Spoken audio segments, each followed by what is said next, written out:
क्या आप जानते हैं अब तक की एवेंजर्स की जितनी भी मूवीज बनी है उन मूवीज का बजट हमारे इस चंद्रयान 2 के बजट से काफी ज्यादा है। जैसे कि एवेंजर्स एंड गेम का बजट था 2443 करोड़, वही चंद्रयान 1 का बजट था 386 करोड़ और चंद्रयान 2 का बजट था 978 करोड़। और हमारा इसरो तो इसी काम के लिए जाना जाता है, मतलब कम से कम रुपए में सबसे ज्यादा आउटपुट निकालना, जो कि हम इंडियंस की आदत है। और इसी का सबसे अच्छा एग्जाम्पल हमारा इसरो है। इससे पहले हम आगे बढ़े, हमें चंद्रयान 2 के इतिहास के बारे में जान लेना चाहिए।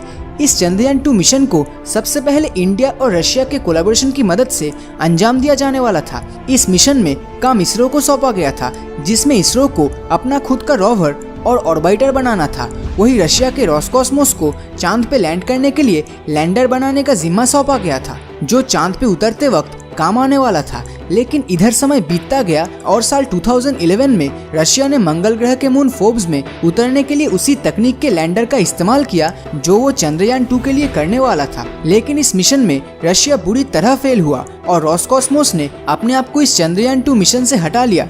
लेकिन हम इंडियंस भी कहाँ हार मानने वाले थे। पूरे अपने ही दम पर एक लैंडर भी इसरो बनाने में कामयाब हो गया और इस पूरे प्रोजेक्ट को 15 जुलाई 2019 को लॉन्च किया जाने वाला था। लेकिन रॉकेट के क्रायोजेनिक इंजन में लॉन्च के ठीक 1 घंटे पहले तकनीकी खराबी नोटिस किया गया, जिसके चलते लॉन्च डेट को डिले करके 22 जुलाई 2019 को GSLV Mark 3 के साथ Satish Dhawan space research centre से सक्सेसफुली लॉन्च हुआ। इस चंद्रयान 2 मिशन में 3 पेलोड्स को चांद में भेजा गया है, जिसमें एक ऑर्बिटर, दूसरा विक्रम लैंडर जिसे रशियंस बनाने में असफल हुए थे, और तीसरा प्रज्ञान रोवर जो दिखने में किसी खिलौने वाले कार जैसा लगता है। लेकिन यही रोवर चांद पे 3D इमेजेस को कैप्चर करेगा और इसे चलाने के लिए इसमें लगे सोलर पैनल्स जरूरी ऊर्जा प्रोवाइड करेगा। तो ये रोवर इन इमेजेस और इन्फॉर्मेशन को लैंडर तक भेजेगा और लैंडर उसी इन्फॉर्मेशन को हमारी धरती तक पहुंचाएगा। इन सारी जरूरी सामानों का टोटल वजन 3800 किलो के करीब है। लेकिन इस चंद्रयान 2 मिशन से हम इंसानों को आखिर क्या फायदा होगा?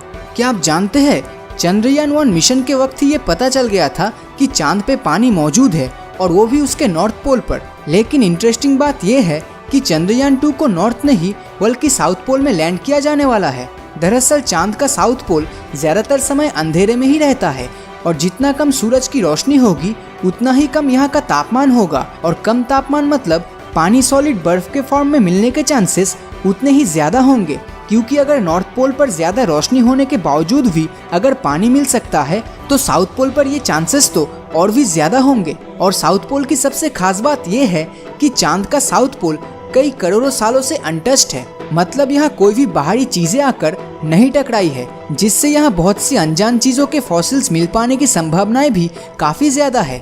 यही फॉसिल्स से हमें हमारी सोलर सिस्टम की उत्पत्ति के बारे में बहुत जरूरी इंफॉर्मेशन मिल सकता है, जो इस ब्रह्मांड की उत्पत्ति के बारे में भी हमें बहुत जरूरी जानकारी देगा, जो किसी खजाने से कम नहीं। इसीलिए चंद्रयान 2 के लैंडर विक्रम और रोवर प्रज्ञान को साउथ पोल के 2 बड़े क्रेटर्स यानी गड्ढे के बीच उतारने की कोशिश करेगा, जो कि है मैंजिनिया सी और सिम्प्लस N। अगर चांद पर भारी मात्रा में पानी मिलता है तो ये बहुत अच्छी बात है, क्योंकि पानी में होता है 2 भाग हाइड्रोजन और 1 भाग ऑक्सीजन यानी H2O। तो इसी पानी से हम हाइड्रोजन के साथ साथ ऑक्सीजन भी एक्सट्रैक्ट कर सकते हैं, और इसी H2O में से हाइड्रोजन को रॉकेट प्रोपल्शन फ्यूल के रूप में इस्तेमाल किया जा सकता है, और ऑक्सीजन से एस्ट्रोनॉट को जरूरी सांस लेने लायक हवाएं मिलेगी। अब ये सुनने में जितना आसान लग रहा है, भले ही ये उतना आसान ना हो, लेकिन साइंस में हम जिस तेजी से आगे बढ़ रहे हैं उससे ये नामुमकिन भी नहीं है। और अगर सब कुछ ठीक रहा तो चंद्रयान 2 सितंबर महीने के 7 तारीख को